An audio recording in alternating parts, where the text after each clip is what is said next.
code on this computer. Okay. So let me share my screen again real quick.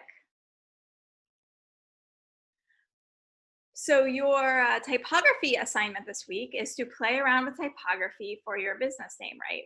So if you go to File New, we'll make a new project. And you know what? I honestly forget off the top of my head what size we're making our project this week. And I'm not quite sure if the assignment specifically specified what size we're making it. So I'll just do a standard web size for now, which is 1024 by 768, resolution 72.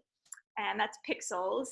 Don't make the mistake. Some students have made this mistake before where they'll put in 1024 inches instead of pixels, and that's way huger than Photoshop can possibly handle, and they'll start finding, why is my computer so slow? Why is nothing working? Well, that's because you just used up all the RAM on your computer for making a huge, huge, huge document. So don't make that mistake. Make a nice web size document, 1024, 768 pixels, not inches. And the best way to play around with typography in Photoshop is to put each text element on a separate layer and use alignment. So I'm going to make a new layer. Remember, Shift Command N to make a new layer. And I need to think of some words to use. So I will just type in, you have to think of a word, bunnies, because I'm looking at a bunny right now. So bunnies, that's one word. And then I will have and I'll use an ampersand because ampersands are fun. So and I'm going to make another new layer, Shift Command N to make another new layer. Bunnies and doggies. Two things I'm looking at right now. So we have each of our text elements on a separate layer, right? It's very ugly designed right now. So now we get to have fun with making our design pretty. So we have to think about, okay, what fonts am I going to use, and what kind of alignment am I going to use? What's the focal point going to be? Is it going to be the focal point going to be the ampersand? Is it going to be bunnies? Is it going to be doggies? We get to decide that. So I don't like to just randomly decide things while I'm designing it. I like to have some kind of idea in my head before I begin. So that's where I go and venture over to Pinterest. And Pinterest, too many windows open right now. I'll go over here. Pinterest is a great place to search for typography inspiration. And one Pinterest search that I think is going to be really helpful for all of you is font pairing, kind of like wine pairing. And there are thousands and thousands of ideas on here for font combinations, and you can scroll through and look at them. So let's venture and see some examples. And there's some kind of rules for font pairing that you'll kind of learn intuitively over time. You'll start to find out that kind of fat, squatter, thick fonts, like thick sans serif fonts, tend to look good with tall, skinny, like handwritten type fonts. And also like slightly scripty fonts that are a little bit on the thicker side tend to look good with serif fonts like Garamond. So, you know, and there's some fonts that just don't look good together. If you have two highly decorative fonts, like I'm trying to think of, a highly decorative font would be something like Algerian or papyrus. Never use papyrus, by the way. Or steamer or rosewood, you know, those fonts that like stand out as like, okay, that is a font that is decorative and designed.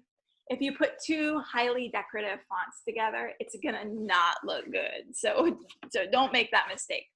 But if you choose to use one highly decorative font, I still would suggest staying away from things like rosewood or Algerian because they just draw so much attention to themselves. But if you are to use a highly decorative font, then you would pair it with a very minimal font that is kind of its opposite. And here are some others. And so when you're pairing fonts, you want to think of, oh, I like this because it has some kind of different ideas here that I really like. So when you're pairing fonts, think of contrast, but don't think of putting, ooh, there's some background noise happening there. Don't pair decorative with decorative. Don't pair bold with bold. Don't pair, you know, a tall skinny with a tall skinny, or don't even pair a tall skinny with a tall fat, because you know you want to pair a tall skinny with a short fat. You know what I mean. So that's what we're talking about when we get to font pairing. So when you then venture into Photoshop, now you get to kind of play with these ideas. So I'm going to go with kind of a thick sans serif, and then I'll pair it with a thinner, like more minimal sans serif. But first I want to reach out to Rachel. I just saw you came in, Rachel. Do you have anything you need help with? Any feedback that you need? I'm just kind of going over some things with fonts.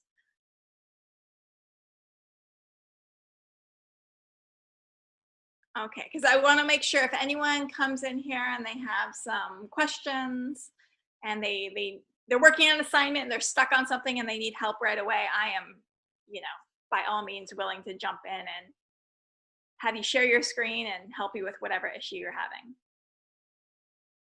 So just let me know. Okay, so I am going to make the focal point doggies. And so I'm going to make doggies, stick with black, and a real big, thick font.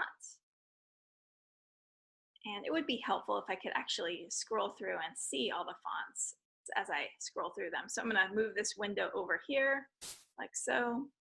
And then I'm going to scroll down and find something nice and thick. Minion Pro Bold. Kind of wanted to go with a sans serif, but these serifs are kind of good. This is really elegant, the modern number 20, and this tends to look good with a minimal sans serif font. So even though that's not, the sans serif I wanted, it kind of jumped out at me. And I'm like, okay, I want to play with that a little bit. Now, one thing I'm noticing here, though, in doggies is the kerning is a mess. Now, kerning will be automatically done by your program. And when I talk about kerning is the spacing between the letters. But unfortunately, sometimes programs are not as artistic as the human eye. So we want to manually kern this so the words appear evenly spaced. I'm going to go up to the character palette up here, and which is right here. There we go. Come on, character palette. There we are. And right now, the kerning is set to metrics, which means numbers. Optical will help us out a little bit. So optical means that the computer is going to judge the spacing between the letters and even them out a little bit. But still, if you're looking at it, you're like, ooh, this is not a good kerning. Like this I and E almost looks like a N, right? Because it's so close together, and the little serifs are almost touching. So what we're going to do is manually kern this, meaning we're going to manually adjust the spacing between the letters. And we do that by placing the cursor between the two letters that we want to spread out. And then we're going to hold down the Alt or Option button on your computer, either Alt if you're on a PC, Option if you're on a Mac. So holding down the Alt or Option button, and then you're going to click on the little arrow keys, which are located on your keyboard, kind of next to the Alt or Option button. So I'm hitting the left button to spread out, to increase the spacing. And then you can click the right button to bring them closer together, okay? Now, notice in spacing out those letters, it really seems like the I and the E are now like super far apart.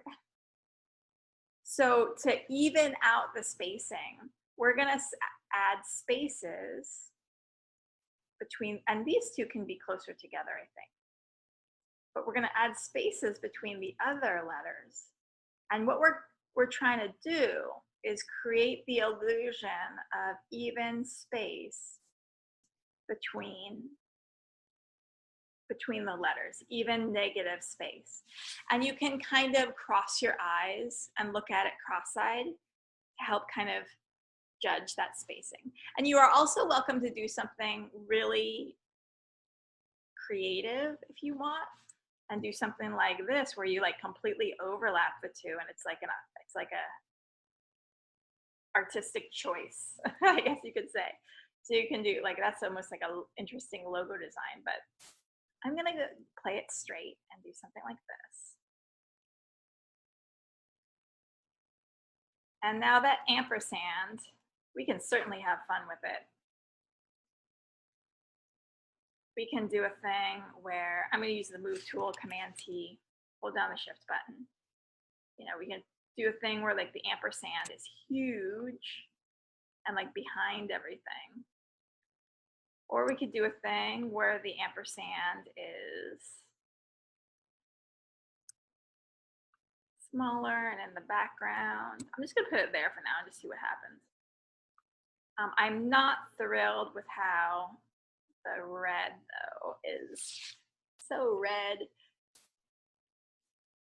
I'm gonna do a gray, light gray, have it kind of disappear into the background.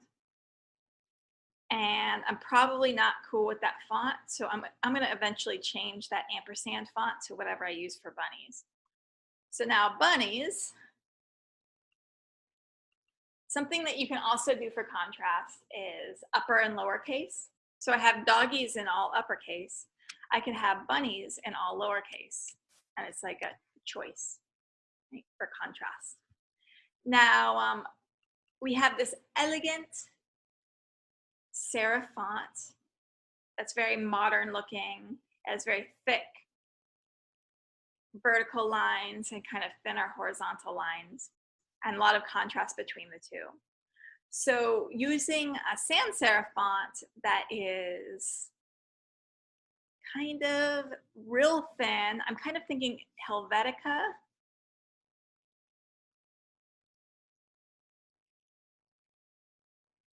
Like Helvetica New Thin.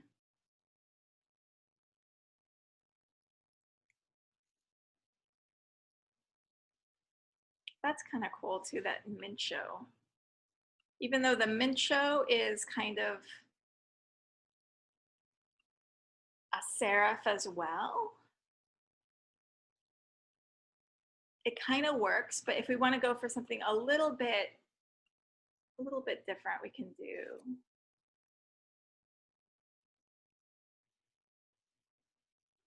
I want the focal point to be on doggies.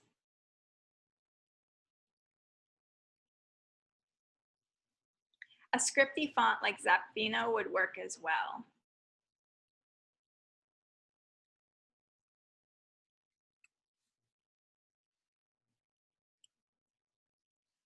Why is Helvetica?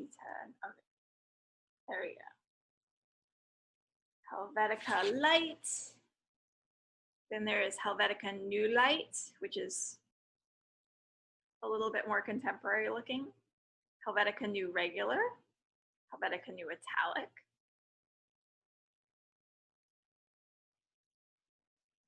Helvetica Light, Helvetica New Thin. Helvetica New Thin it is. I like that. Now what we do, we want some good alignment. And we have to decide how big do we want our bunnies to be. I don't want it to compete with doggies.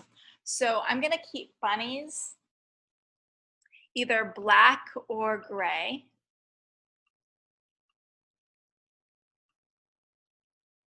So that's what it looks like in black.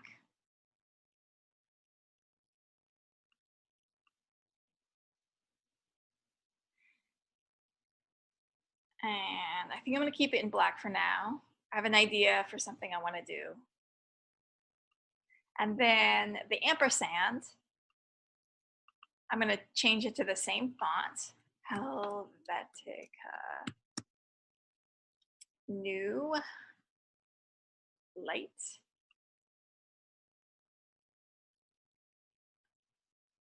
Or did I use Helvetica New Thin? I used Helvetica New Thin.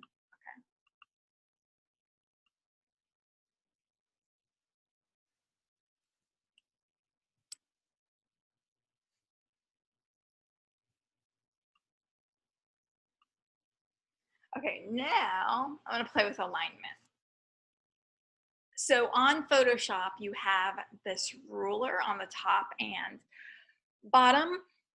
And if you don't see that ruler, you can hit Command R to make it come up and go away. Or if you're on a PC, Control R. And then you venture over here to the left margin and you click on it and drag it out. And this is a guideline. And so I want to make a nice, perfect guideline between the D and the B. And the reason that guideline disappeared was because I don't have my guides showing. So I'm going to hit Command semicolon, Command semicolon to make sure my guides show up. And now what I want to do is I want to make bunnies line up. And I'm using the arrow keys on my keyboard to budget up, up, up, up, down, down, down. So alignment. And then, you know, what do I want to do with that ampersand? Right now it's might look kind of cool if it overlaps bunnies a little bit. Maybe it doesn't need to be quite so big, or maybe it needs to be bigger.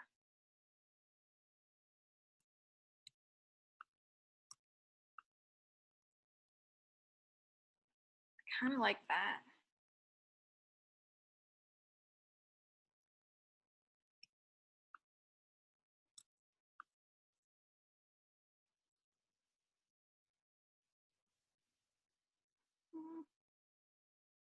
Kind of like how it's overlapping right there.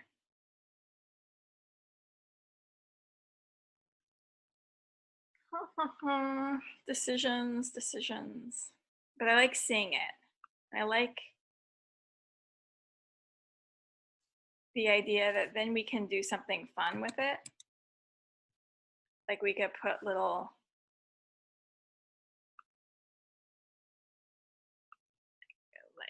I don't know.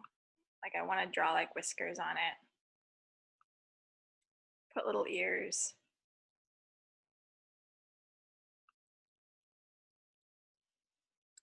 Maybe it has to be much thinner. I'm using the left arrow to do this.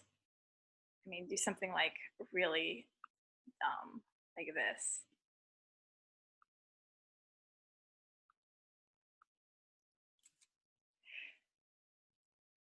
That might be too dumb. Okay. I'm gonna do have a gray and maybe use a line.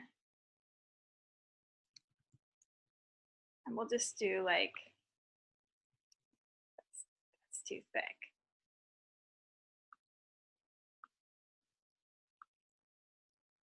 Oh.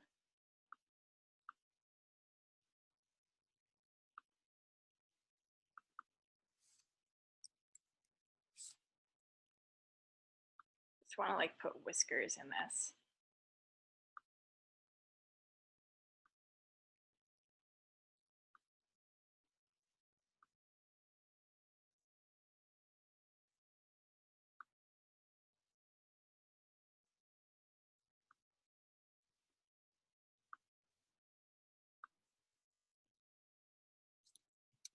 Maybe for those lines, we do something like I want it to have that like chic look.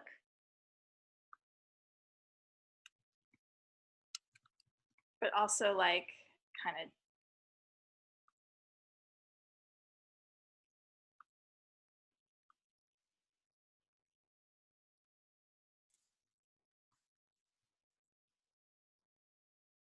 yeah, I don't know if that's the answer yet, but it's a thing.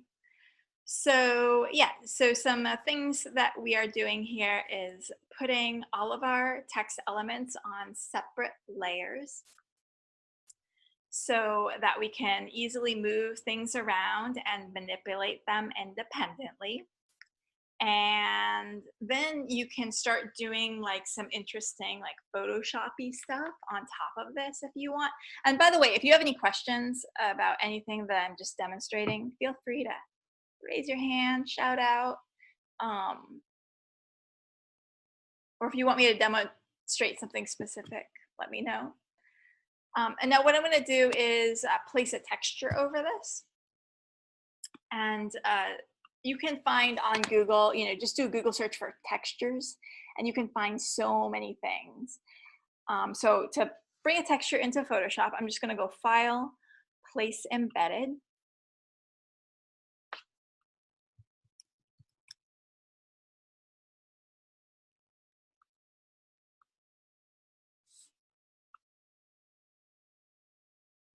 And right now this file is at 25%.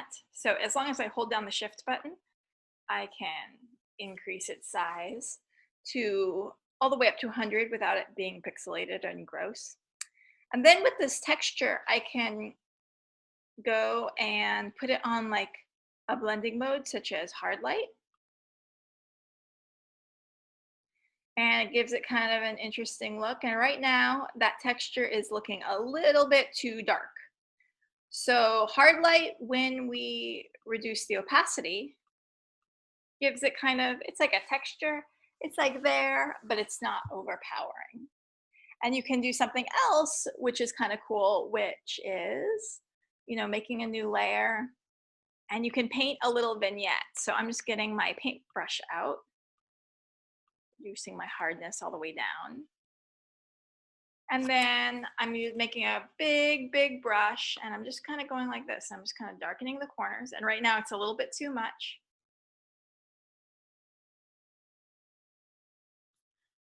But I darken the corners like that, and then lower the opacity. And then we have this nice little subtle vignette, right? Which is kind of interesting. And something else we can do is increase the contrast of our texture using something like levels. So if you click on your amber paper, you can go to the adjustment layers, which is the circle that's light on one side, dark on the other. And you can bring up, so I ran out of space on my trackpad. Hold on a second. One more time, bring up levels. And now I'm gonna clip levels to the texture of the paper. And I do that by holding down the Alt or Option button on your keyboard. So Alt if you're on a PC, Option if you're on a Mac. And then hovering your cursor over the line between levels 1 and the paper texture. And now what I'm gonna do is crunch it. So I'm gonna bring that black in, I'm gonna bring that white in. I'm gonna just make something that's real crunchy like, and it gives it kind of a different feeling now, doesn't it? That's just a little bit more grungy. So before, kind of subtle. After, a little bit of grunge to it, which is kind of nice. The cool thing about hard light is it puts that texture in the black part of the text, which is kind of nice too. And now something else you can do, which is a whole nother thing, which is also fun, is paste a texture inside of your layer mask so that you can actually cut into the text in a really interesting way. So I'm going to merge all of my text layers together by holding down the shift button and selecting them all, and then hitting Command J to duplicate them, and then Command E to merge them. So now I'm going to turn off all of the underneath text layers. So now I have, this is all one layer, like so. Next, I'm going to make a layer mask. Boom. And what I'm going to do is paste this texture inside of that layer mask. So really quickly, I'm going to turn that layer off. I'm going to get my marquee tool, make a nice little selection of this texture. I'm going to hit Command C to copy it. Now I'm going to turn this text layer back on. I'm going to click on the layer mask, which is that white square that's next to the text layer. I will Option click on that layer mask, and now I'm inside that layer mask, and I will hit Command V to paste. Okay, so now my texture is inside the layer mask, and so when I Option click to step outside the layer mask, we now have that texture inside the text. And what this has done is it's made everything that is kind of dark on that is transparent. So if I were to, I'm painting red behind this. So you can see the letters are now somewhat transparent. I can change the quality of that texture though. Basically, I'm like cutting holes inside the text. And I can change the quality of that by clicking on the texturized layer mask that I just created, and then hitting Command L. Command L brings up levels. And now watch, I can really crunch it down.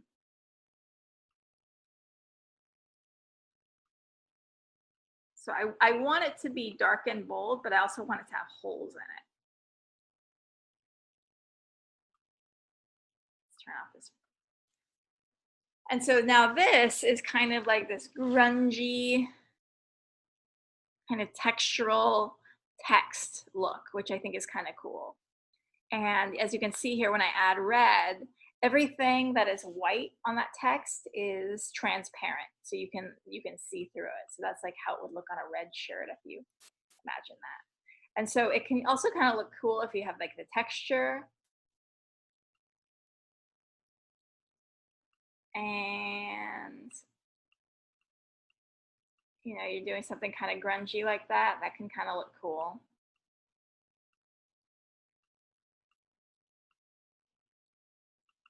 Change the quality a little bit.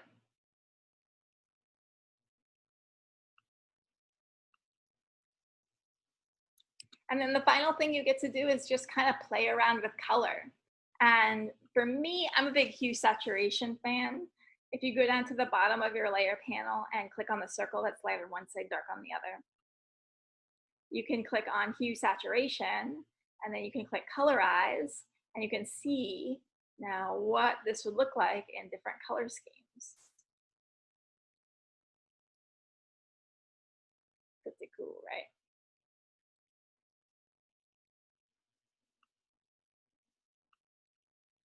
So yay, that's some fun texture stuff. Any questions? Anyone want help or feedback on anything?